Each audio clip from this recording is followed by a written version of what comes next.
नमस्कार दोस्तों, मेरा नाम है भालचंद्र। ब्रह्मांड सिद्धाश्रम में आप सभी का स्वागत है। आज के इस वीडियो में हम चर्चा करेंगे तुला लगन के लिए नवंबर 2020 का संपूर्ण राशिफल।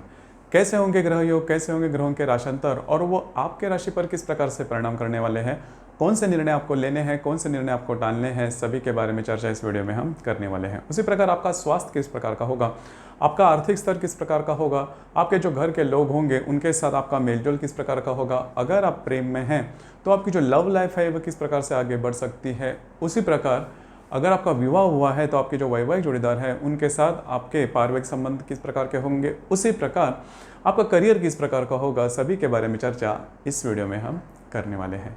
अपना जो चैनल है ब्रह्मांड सिद्धि एस्ट्रो, इस चैनल पर मेष लगन से लेकर मीन लगन तक जो सभी लगन की जो कुंडलियां हैं उनके लिए नवंबर 2020 का राशिफल क्या होगा उसके संदर्भ में वीडियो अपलोड हो रहे हैं, आप उसका आनंद जरूर लीजिए। तो आज के इस वीडियो में हम चर्चा करेंगे तुला लगन के लिए नवंबर 2020 का संपूर्ण राशिफल। सबसे पहले इस महीने में आने वाली जो दीपावली का पर्व है उसके लिए अपना ये जो परिवार है ब्रह्मांड सिद्धि एस्ट्रो, इस परिवार के ओर से आप सभी को ढेरों ढेरों शुभकामनाएं। तो चलिए शुरुआत करते हैं। सबसे पहले हम ये जानेंगे कि तुला लग्न पहचाना कैसे जाए। आप यहाँ पर देख सकते हो कि यहाँ पर कुंडली ड्रॉ की गई है। तो अगर आपके पास कुंडली है और कुंडली के इस खाने में से ये जो खाना है, या फिर इसे घर भी कहा जाता है, स्थान भी कहा जाता है, या फिर संस्कृत में इसे भाव भी कहा जाता है, अगर इस भाव में 7 अंक लिखा है तो आपकी जो कुंडली है वो तुला लगन की कुंडली है। और उसके लिए हम ये जो फल बताने जा रहे हैं नवंबर का, वो आपके लिए आप अनुभव कर सकते हो। तो सबसे पहले हम देखेंगे आपके स्वास्थ्य के बारे में। स्वास्थ्य के बारे में अगर देखा जाए तो आपका जो स्वास्थ्य था वो पिछले करीबन 10-12 दिन से स्वास्थ्य तो अच्छा था, लेकिन प्रेशर थोड़ा था। मतलब आपके मन में बहुत सारे विचार आ रहे थे और विचारों के परिणाम स्वरूप जिस प्रकार से आप मतलब विचार करते हो या फिर स्ट्रेस लेवल थोड़ा बढ़ रहा था। तो करीबन 17-18 तारीख के बाद ये जो बातें हैं कई मायनों में नॉर्मल नज़र होती हुई नजर आएंगे। उसी प्रकार आपने यह भी देखा होगा कि छोटी मोटी बातों को लेकर स्ट्रेस या टेंशन बहुत ज़्यादा बढ़ रहा था। तो मेरे ख्याल से करीबन 16-17 तारीख के बाद ये जो बातें हैं पूरी तरह से नॉर्मल हो जाएगी। एक कॉन्फिडेंस आपके जो जीवन में आ जाएगा। दूसरी ज़्यादा महत्वपूर्ण बात आपने ये भी देखा होगा कि पिछले एक आध महीने पहले थोड़ा बहुत आपको आपके शारीरिक तौर पर भी प्रॉब्लम कॉम्प्लिकेशन होते हो, तो वो जो सभी बातें हैं पीछे छूट चुकी है। तो किसी भी प्रकार के शारीरिक तौर पर प्रॉब्लम कॉम्प्लिकेशंस आपको बिल्कुल भी नहीं आएंगे। वो शारीरिक तौर पर रहेंगे या फिर मानसिक तौर पर धीरे धीरे आपकी जो कुंडली है वो अच्छी होती हुई नजर आएंगी। इसके बाद हम चर्चा करेंगे आर्थिक स्तर के बारे में। आर्थिक स्तर के बारे में देखा जाए तो वो इतना अच्छा नहीं था। पिछले करीबन 1 से सवा महीने से आप यह अनुभव कर रहे हैं कि आपके खर्चे बहुत ज़्यादा हो रहे हैं और अनवांटेड खर्चे हो रहे हैं। आपकी जो लगन है उनके वैसे देखा जाए तो खर्चे थोड़े होते ही है। मतलब खर्चे, आपकी जो लाइफस्टाइल है वो थोड़ी सी लैविश है, तो उसके ज़रिए कभी कभी खर्चे हो जाते हैं और खर्चों पर नियंत्रण नहीं रहता। तो वही अनुभव आपने किया होगा। और कई जो लोग हैं उनके संदर्भ में ये भी आपने अनुभव किया होगा कि जो आप इन्वेस्टमेंट करते हो वो भी गलत होती हुई साबित होगी। तो उसी बात को लेकर स्ट्रेस या टेंशन आपके ऊपर बना रहेगा। लेकिन 2-3 बातें उसके ऊपर थोड़ा सा ध्यान देना ज़्यादा आवश्यक है। करीबन 14-15 तारीख के बाद का जो समय है वो आपके लिए काफ़ी माइंड में नॉर्मल होगा। मैं ये नहीं कहूँगा कि पूरी तरह से आपको पैसे के मामले में सभी प्रॉब्लम सॉल्व हो जाएंगे, लेकिन धीरे धीरे आपने जो भी मिस्टेक्स की है पिछले करीबन 1 सवा महीने से वो नॉर्मल होते हुए नजर आएंगे। और आपकी जो राशि है थोड़ी कूल एंड कलेक्ट है। मतलब स्ट्रेस ज़्यादा होने के बावजूद स्ट्रेस लेती नहीं ज़्यादा। तो ये जो बातें हैं वो धीरे धीरे नॉर्मल होते हुए नजर आएंगे। तो पैसे के मामले में जो भी गणित नहीं जम रहे थे 17-18 तारीख के बाद आपको लग जाएगा कि जो परिस्थिति है वो आपके कंट्रोल में आ रही है। तो ये बात जो आपके लिए काफ़ी ज़्यादा महत्वपूर्ण साबित हो सकती है। उसी प्रकार आपको जो प्रत्यक्ष लाभ जिसे हम बोलते हैं वो भी आपको काफ़ी अच्छी तरीके से मिल जाएंगे। देखिए क्या होगा कि इस महीने में आप यह अनुभव कर सकते हैं कि आपका जो कॉन्फिडेंस है जो कि आपके लगन के लिए काफ़ी ज़्यादा महत्वपूर्ण सा है, तो वो कॉन्फिडेंस लेवल आपका काफ़ी अच्छा देखा जाएगा, जिसके ज़रिए धीरे धीरे आपका जो आर्थिक स्तर वो बिगड़ा हुआ है करीबन पिछले 1 से सवा महीने से, वो धीरे धीरे नॉर्मल होते हुए नजर आएगा, जो कि आपके लिए काफ़ी ज़्यादा महत्वपूर्ण बात है। उससे ही अगर आपका जो कौटुंबिक स्वास्थ्य है उसके बारे में देखा जाए तो उसके संदर्भ में किसी बड़े प्रॉब्लम या कॉम्प्लिकेशंस आपको नहीं आएंगे, जो कि आपके लिए काफ़ी अच्छी बात है। घर के जो लोग हैं वो आपके साथ खड़े हो जाएंगे या फिर उनके साथ आपकी बड़ी प्रॉब्लम या कॉम्प्लिकेशंस बिल्कुल भी नहीं आएंगी। अब हम चर्चा करेंगे आपकी जो लव लाइफ है उसके संदर्भ में। लव लाइफ के बारे में भी देखा जाए तो कोई और किसी भी प्रकार के प्रॉब्लम आपको नहीं आएंगे। सिर्फ मैं 2-3 दिन आपको गिनवाता हूँ, उसके ऊपर थोड़ा सा ध्यान रखना आवश्यक है कि 8 और 10 तारीख जो है उसमें थोड़ा बहुत अगर आप किसी के प्रेम में हैं उनके साथ छोटी मोटी बातों को लेकर प्रॉब्लम कॉम्प्लिकेशंस हो सकते हैं, तो उसके ऊपर थोड़ा ध्यान दीजिए।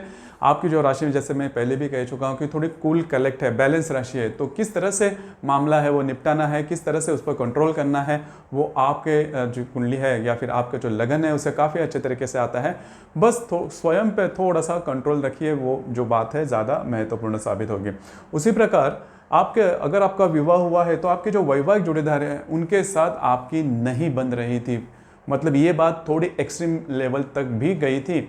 आपने देखा होगा कि पिछले 1 महीने में जो बातें हैं आप में और आपके जो वैवाहिक जोड़ीदार हैं उनमें बहुत ज़्यादा प्रॉब्लम हो रहे थे, मतलब बहुत ज़्यादा कॉम्प्लिकेशंस हो रहे थे, नहीं जम रहे थे बातें। मतलब उसके जो कारण है वो किसी भी प्रकार के हो सकते हैं, स्वास्थ्य के बारे में या फिर आपके जो विचार है वो नहीं जम रहे थे इसी वजह से।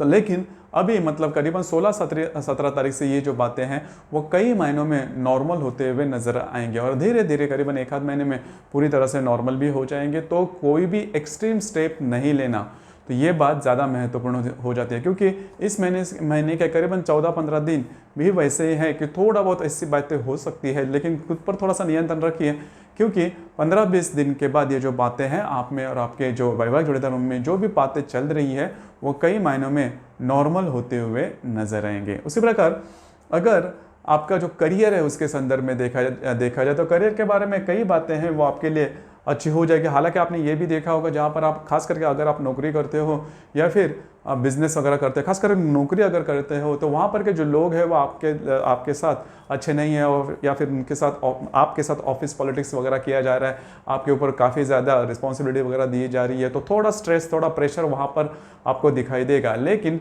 16-17 तारीख के बाद ये जो बातें हैं वो भी कई महीनों में नॉर्मल होते हुए नजर आएंगे। हालांकि प्रेशर थोड़ा बना रहेगा, लेकिन 1 आध महीने के बाद ये जो बातें हैं वो भी पूरी तरह से नॉर्मल हो जाएगी।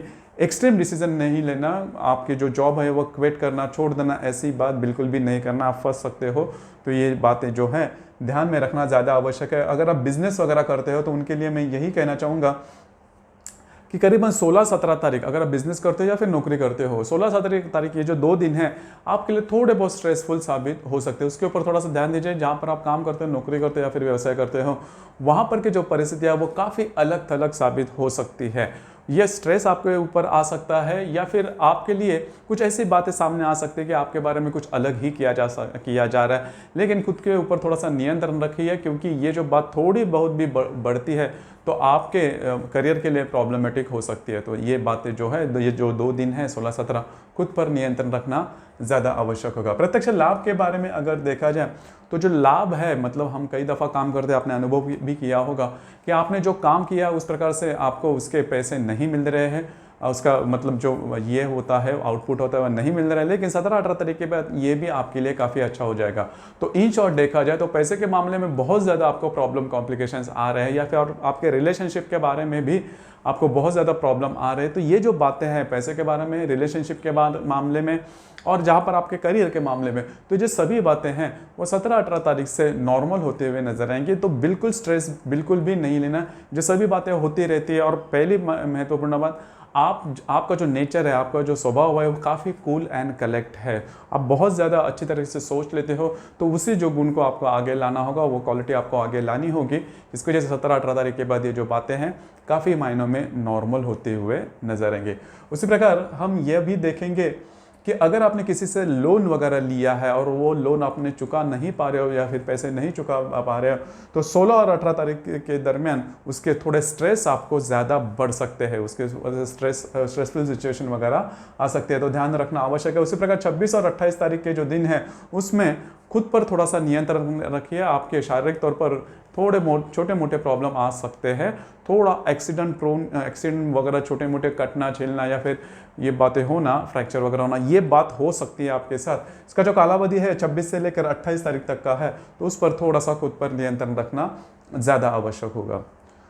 उसी प्रकार इस महीने में मैं कुछ मतलब आपके जो आप जो देख रहे हो उनकी अगर जन्म तारीख जनवरी और जुलाई की 18, 19 और 20 तारीख है, तो उनके लिए ये जो संपूर्ण महीना है बहुत ही प्रॉब्लमेटिक हो सकता है, अशुभ फलदायी हो सकता है। किसी भी प्रकार के बड़े डिसीजन बिल्कुल भी नहीं लेना। जो भी आपका काम चल रहा है उसी प्रकार से आगे चलो, नए ऐसे कुछ एक्सपेरिमेंट वगैरह नहीं करना। वो एक्सपेरिमेंट करते हो, रिस्क लेते हो तो फंसने के काफ़ी ज़्यादा चांसेस है। और ये जो बातें हैं किसी भी क्षेत्र में हो सकती है, आपके इमोशनल क्षेत्र में, या फिर अगर आप किसी के रिलेशनशिप में हैं, या फिर घर के मामला में है, या फिर करियर के मामला में है, इन्वेस्टमेंट के मामला में है, तो ध्यान रखना ज़्यादा आवश्यक है। उसी प्रकार जिनका जन्म अप्रैल और अक्टूबर के 18, 19, 20 तारीख का है, उनके लिए भी ये जो समय है मतलब नवंबर का, वो इतना अच्छा नहीं है। बड़े रिस्क नहीं लेना, कमिटमेंट वगैरह नहीं करना।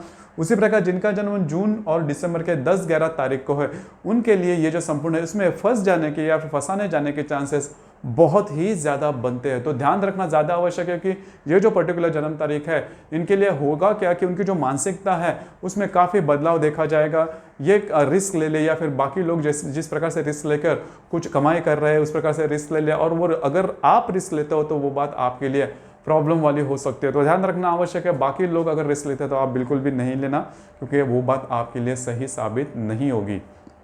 उसी प्रकार ऐसे भी बर्थ डेट्स है जिनके लिए ये जो महीना है बहुत ही अच्छा साबित हो सकता है। जैसे कि जिनका जन्म तारीख जनवरी और मई के 10 से लेकर 15 तारीख तक का है, मतलब 10, 11, 12, 13, 14, 15 इन तारीखों का जिनका जन्मदिन है। उसी प्रकार सितंबर के 12, 13, 14, 15, 16, 17, 18 इन तारीखों में जिनका जन्मदिन है, उनके लिए ये जो महीना है नवंबर 2020 का, वो बहुत ही अच्छा और शुभ फलदायी होगा। उनके सभी रुके हुए काम पूरे होते हुए नजर आएंगे। उन्होंने कुछ नया प्रोजेक्ट अगर हाथ में लिया है तो वो पूरा होते हुए नजर आएगा। लव लाइफ में अगर प्रॉब्लम कॉम्प्लिकेशन है, रिलेशनशिप में अगर प्रॉब्लम कॉम्प्लिकेशन है, वो काफ़ी अच्छी हो जाएगी। जिनके विवाह नहीं जम रहे उनके लिए भी ये समय काफ़ी अच्छा साबित होगा। और जो भी आपके महत्वपूर्ण प्रॉब्लम है वो सॉल्व होते हुए नजर आएंगे इस महीने में। उसी प्रकार इस महीने की जो अमावस और पूर्णिमा है, इस महीने की जो अमावस आती है वो 15 तारीख को है, और जो पूर्णिमा है वो 30 तारीख को है। तो इन 2 दिनों में किसी भी प्रकार के बड़े निर्णय नहीं लेना, क्योंकि सूर्य और चंद्रमा का जो आकर्षण होता है पृथ्वी के प्रति वो सबसे ज़्यादा इन्हीं दिनों में पाया जाता है। इस वजह से हमारी जो भावनाएं होती हैं वो काफ़ी ज़्यादा तीव्रतम होती है। और अगर इन 2 दिनों में अगर कोई आप डिसीजन लेते हो तो आपके लिए वो प्रॉब्लमेटिक हो सकते हैं, आपके डिसीजन चूक सकते हैं। इसके ऊपर थोड़ा सा ध्यान रखना ज़्यादा आवश्यक होगा। तो दोस्तों ये था तुला लगन के लिए नवंबर 2020 का संपूर्ण राशिफल। आपको ये राशिफल कैसे लगा, आपने किस तरह से अनुभव किया, नीचे कमेंट बॉक्स में ज़रूर कमेंट करना। और अपना जो चैनल है ब्रह्मांड सिद्धि एस्ट्रो, इसे भी लाइक, शेयर और सब्सक्राइब ज़रूर करना। धन्यवाद।